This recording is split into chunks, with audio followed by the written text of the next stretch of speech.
जी दारुल हुकूमत इस्लामाबाद बिलखसूस power corridors में आजकल 28वीं तरमीम के चर्चे हैं। गो के वफाकी वज़रा इसकी अब तरदीद करते हुए नज़र आते हैं, लेकिन कुछ मुशीर ऐसे हैं जो कि हल्की फुल्की जो है वो ढोलक 28वीं तरमीम की जो है वो हमें बजाते नज़र भी आ रहे हैं। लेकिन ये तमाम तर मामलात हैं और अब चूँकि 28वीं तरमीम जो है वो ज़ुबान ज़द-ए-आम है और बहुत सी उसमें जो है वो तजवीज़ सामने आ रही हैं। लेकिन जो सबसे अहम जो चीज़ है वो ये है कि नौजवानों को जो है वोट बैंक से उनका जो है वो निकालना जो है वो एक तजवीज़ सामने आई है और 18 साल का जो वोटर है उसको भी एज लिमिट जो मिनिमम है उसको अब 21 और 25 की बात जो है वो आ रही है। इस वक्त हमारे साथ जो सीनियर तजज़ियाकार भी हैं प्रोफेसर ताहिर मलिक साहब हैं, बहुत शुक्रिया। यूनिवर्सिटी में तो आपका मामूल है नौजवानों से इंटरेक्शन और हम देखते हैं कि बहुत सी एक्टिविटी भी आप जो है वो करते हुए नज़र आते हैं। तो नौजवानों की क्या फ़ीडबैक है, आपने कोई डिस्कस किया यूनिवर्सिटी में जब जाते हैं तो ये इस इशू को लेके? मैं समझता हूँ कि पिछले जो 2 डेकेड्स हैं, 2 दहाइयाँ, उसमें हमने ये बड़ा क्रेडिट लिया और इस पे प्राउड फील हुए कि नौजवानों की मेन स्ट्रीमिंग हुई है और वो पॉलिटिकल पार्टिसिपेशन कर रहे हैं और उनकी हमने देखा कि एक यूथ फैक्टर है, उसको यूथ बल्ज भी कहते हैं। और अब हम ये कह रहे हैं कि इस यूथ फैक्टर को कर्टेल करना है और वोटर की उम्र की हद 18 से 21 साल ले जानी है। तो मैं इससे हट के ही कहना चाहता हूँ कि ये दुरुस्त होगा कि इस उम्र में सियासी नापुख्तगी भी होती है, सियासी शऊर भी होता है, लेकिन क्या उसके लिए कोई उम्र की हद मुकर्रर है? ज़रूरी नहीं कि 40-50 साल आदमी भी इस पैमाने पे परखा जाए। तो इसके से साथ इससे जुड़ा हुआ एक अहम वाक़या है, हमारे पास जो यूनिवर्सिटियों में 20 एंड अबव स्टूडेंट्स आते हैं, 20 साल की उम्र से ज़ायद 20 से 25 साल तक मेजॉरिटी होती है, वो उनके से हम एक बयान हल्फी लेते हैं कि आप यूनिवर्सिटी दाखिले वक्त किसी पॉलिटिकल सियासी सरगर्मी में हिस्सा नहीं लेंगे। अब ये एक ऐसी चीज़ है कि जो कॉन्स्टिट्यूशन के से भी मुतसादिम है, जो कहता है कि 18 साल से ऊपर लोगों के राइट ऑफ एसोसिएशन है, उनके राइट ऑफ मूवमेंट है, फ्रीडम ऑफ एक्सप्रेशन है। तो इसके ऊपर इसको एक न्यू नॉर्मल समझ लिया गया है और उनको हम इस कौमी धारे से काट के हम उनको फिर किस तरह का सियासी शऊर उनमें उजागर करेंगे। अब इसको बड़ा कंफ्यूज किया जाता है। स्टूडेंट पॉलिटिक्स और चीज़ है और स्टूडेंट यूनियन और चीज़ है। ठीक है, पुरतशद्दद माजी में ऐसे वाक़यात हुए, सियासी जमातों की इन्वॉल्वमेंट हुई, लेकिन स्टूडेंट यूनियन एक तालिब इल्मों के अंदर सियासी शऊर उजागर करने के लिए और लीडरशिप को इनकलकेट करने के लिए, उनके अंदर लीडरशिप को, क़यादत का जो फुक़दान हम कहते हैं, ज़िंदगी के मुख्तलिफ़ शोबों में वो जाएंगे, वहाँ उनको लीडरशिप रोल कर रहे हैं। वो वकील बनेंगे, साफ़ी बनेंगे, प्रोफेसर बनेंगे, जिस इंजीनियर बनेंगे, डॉक्टर बनेंगे, लीडरशिप हर रोल मॉडल में उन्हें चाहिए। तो हम उनको एक ऐसा रोबोट बना रहे हैं जिसके ऊपर मुख्तलिफ़ एक्सपेरिमेंट होते हैं। उनके अंदर एक कौमी और सियासी शऊर वाली पर मबनी सोच नहीं बना रहे। हमारे लीड को देख लें, उनके जब बच्चे ऑक्सफोर्ड, कैम्ब्रिज, हार्वर्ड जाते हैं तो एक दिन बड़ी खुशी से वो ख़बर हमें सुनाई जाती है कि जी एक पाकिस्तानी ने जिसके वालिद ये हैं और जो ये है, उसने 170 मुल्कों की नेशनलिटीज़ के मुकाबले में स्टूडेंट यूनियन का इलेक्शन जीता। हमने ये देखा है कि ऑक्सफोर्ड, कैम्ब्रिज में तो उन यूनिवर्सिटियों में क्या मेयार तालीम ख़त्म हो गया। अभी एक बड़े मीडिया हाउसेस ने ये डिबेट कराई कि ये चीज़ पहले ये हुआ और उसके बाद अब ये आ गया कि वोटर की फहरिस्त। तीसरा जो अहम मसला है कि नौजवानों से किसी तरह की पॉलिटिकल कम्युनिकेशन नहीं हो रही और इसमें नौजवान ही नहीं, ये जो कम्युनिकेशन है हमारे सियासी रहनुमाओं की, और वो सारी कम्युनिकेशन शोबिज़ की है। और वो देखें, कभी आप तंदूर पे लॉटरियाँ लगा रहे हैं, कभी आप कह रहे हैं कि फ़लाँ ने वर्ल्ड कप जीता है, कभी आप कहते हैं कि इस एज में भी उसने अपने आप को फिट रखा हुआ है। इसके अंदर पॉलिटिकल कम्युनिकेशन क्या है?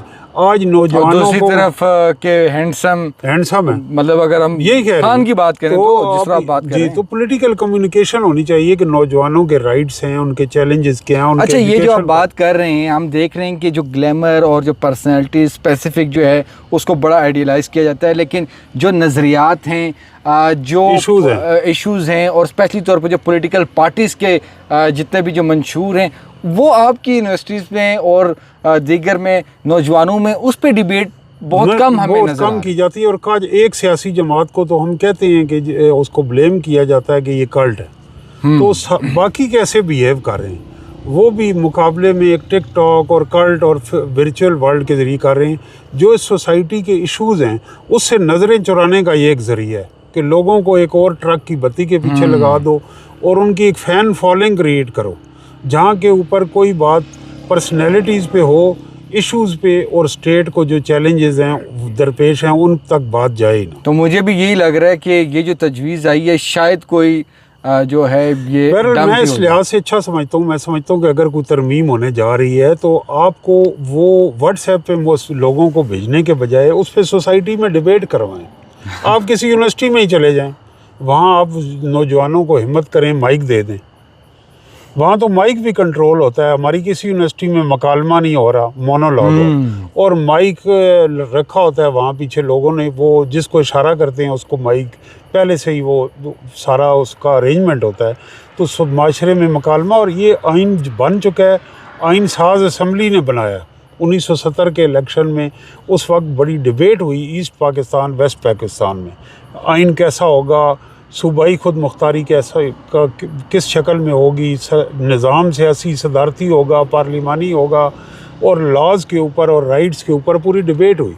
अब जब आइन बन गया एक सोशल कॉन्ट्रैक्ट, तो हम एक पुरस्रार तरीके से तमाम प्रोसेस को वायलेट करके ऐसी मीडिया में ख़बरें आती हैं और उनके ऊपर फिर वो उस तरह से डिबेट भी अच्छा, हम प्रोफेसर अब से ये बात 28वीं तरमीम की मैं करूँगा, लेकिन एक इसी से ही नौजवानों से और तालीम से, चूँकि आपका पेशा है, एक मैं जो है एक बात पूछना चाह रहा हूँ, वो भी ज़रा हमारे व्यूअर्स को बता दें कि ये जो अब हायर एजुकेशन के हवाले से एमफिल या पीएचडीज़ हैं, इसमें कोई नया क्राइटेरिया सेट हो गया? क्राइटेरिया वो थोड़ा सा ज़रा सेंट्रलाइज टेस्ट हुआ करेगा जो HEC लेगी, और वो टेस्ट जिस तरह PMDC जो मेडिकल यूनिवर्सिटीज़ के लिए। लेकिन ये यूनिवर्सिटियों की खुद मुख्तारी पे ये एक हमला है। हमला इस तरह है कि जिस यूनिवर्सिटी ने डिग्री देनी है, अवार्ड करनी, जिसने PhD का इम्तहान लेना है, वो PhD के दाखिले का इम्तहान नहीं ले सकती। इसका मतलब है अगर आपको सिस्टम फ्लॉड है या उस पर तहफ़्फ़ुज़ात हैं तो फिर उन यूनिवर्सिटियों से डिग्री अवार्डिंग स्टेटस भी ले लेना चाहिए। दूसरा, यूनिवर्सिटी ऑटोनमी होती है, हर यूनिवर्सिटी की ऑटोनमी होती है, उसमें लॉज होते हैं, बाय लॉज होते हैं और नॉर्म्स होती, लेकिन उनको कोई सेंट्रलाइज बॉडी कंट्रोल नहीं करती। तो यहाँ एक चीज़ें रेगुलेशन के बजाय कंट्रोल की तरफ दिखाई देती हैं, जहाँ यूनिवर्सिटी की ऑटोनमी के ऊपर इंट्रूजन होती है। तो इस पर आप वज़ीर-ए-आज़म या सदर मुमलिकत से भी कोई बात का अपील करना चाहेंगे कि वो इस चीज़ का नोटिस लें और इसको जो है वापस होना चाहिए इस फैसले को? मैं उनसे कोई अपील नहीं करूंगा कि वो, क्योंकि तजर्बात हो रहे हैं। अब 22 पंजाब में 22 मई से आगे लंबी तरीन छुट्टियां दे दी गई, तो जिनसे अपील कर रहे हैं उनके बच्चे इस सिस्टम में ही नहीं, यानी जो आप नाम ले रहे हैं वज़ीर-ए-आज़म अहम शख्सियात हैं, गवर्नमेंट कॉलेज लाहौर से पढ़े।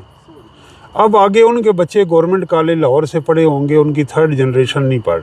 इस मुल्क की जो अपर मिडिल क्लास है उसका इस इम्तहानी निज़ाम में पब्लिक सेक्टर यूनिवर्सिटियों में कोई अमल दखल नहीं।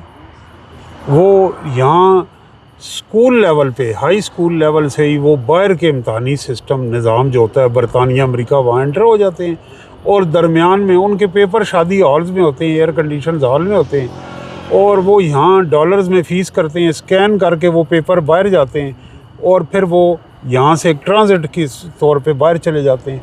तो ये सारे तजर्बात मेरे और आपके बच्चों पे होंगे, उनसे इसलिए अपील करने का फ़ायदा ही कोई। ये बताइएगा आखिर में कि 28वीं तरमीम के हवाले से सदर मुमलिकत आसिफ अली जरदारी को एक मरतबा फिर हदफ जो है वो हम देख रहे हैं कि सोशल मीडिया पर और बहुत से ऐसे जो है शख्सियात में नज़र आती है जो कि बाकायदा तौर पर जो है सदर जरदारी को टारगेट किए हुए हैं, और ये एक कैंपेन पहले भी चल चुकी है।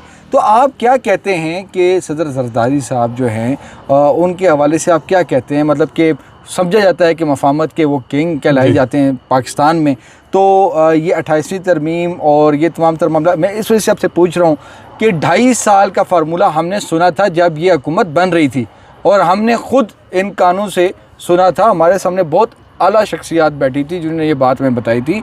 लेकिन अब 2.5 साल को सिर्फ 3 माह रह गए, उससे पहले ही कोई इस तरह की बातें हैं, माने सदर में तब्दीलियां और दिस एंड दैट, इस पे आप कैसे इसको आप इसके 3 पहलू हैं। एक तो ये कि सदर मुमलिकत आसिफ अली जरदारी जो हैं वो इस हाइब्रिड निज़ाम में बहरहाल वो एक सियासी शख्सियत का काट के आदमी, मौलाना फजलुर रहमान सिस्टम में नहीं है, मियाँ नवाज़ शरीफ नहीं है, लेकिन आसिफ जरदारी हैं, वो माइनस नहीं हुआ।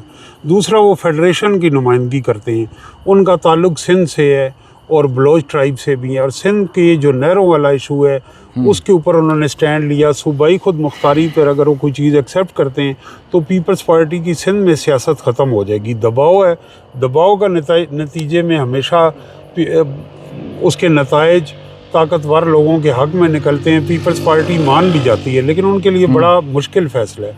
जहाँ तक आपने मीडिया ट्रायल की बात की है, तो वो सदर मुमलिकत आसिफ अली जरदारी की से उनकी पुरानी मोहब्बत है। हाँ। और वो ये है कि वो पाकिस्तान की जो मौजूदा तारीख़ है उसमें सबसे ज़्यादा फेक न्यूज़ और करैक्टर असैसिनेशन का शिकार होने वाली शख्सियत जो हैं वो सदर पाकिस्तान आसिफ अली जरदारी हैं।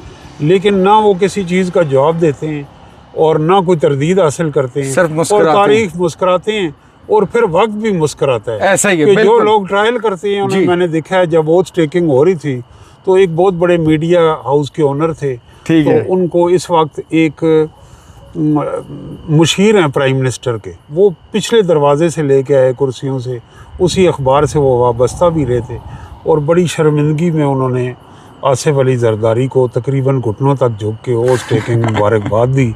तो इसी तरह सेनेटर सैफुर रहमान है, इसका ये मतलब नहीं कि जो उन पे इल्ज़ामात लगे हैं सारे गलत हों, सहाफ़ी भी, लेकिन जब एजेंडा बेस्ड जर्नलिज्म हो जाती है जी, तो उसके का एक नतीजा ये है कि वक्त के बाद उस जर्नलिस्ट की भी क्रेडिबिलिटी ख़त्म हो जाती है, और वो उस शख्सियत ही नहीं बल्कि कौम से भी माफ़ी का तलबगार हो जाता है।